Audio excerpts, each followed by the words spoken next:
दुनिया भर के मैनेजमेंट इंस्टीट्यूट्स में एक कहानी, एक एग्जाम्पल पढ़ाया जाता है, बहुत इंपॉर्टेंट है।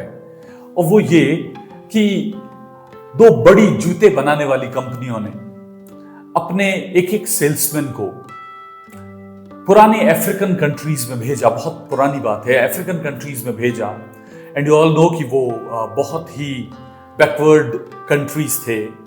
वहां पर उन्हें भेजा और कहा कि जाओ और सेल्स की, बिजनेस की, व्यापार की क्या अपॉर्चुनिटी हो सकती है पता करके आओ।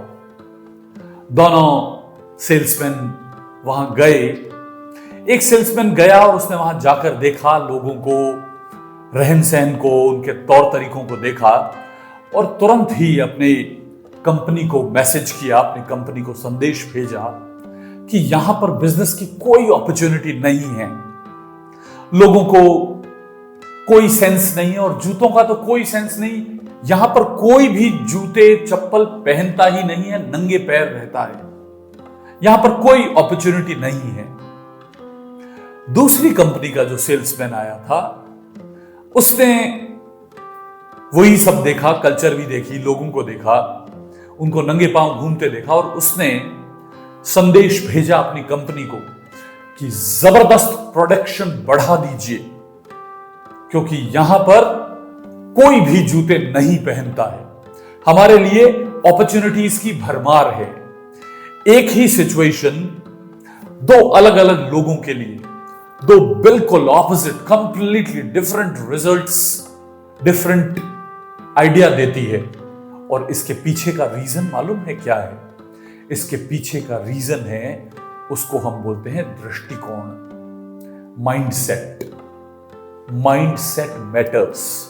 हम लोग जब छोटे स्कूल में थे, आपको याद होगा, हमें ट्रायंगल एंड ऑल पढ़ाए जाते थे।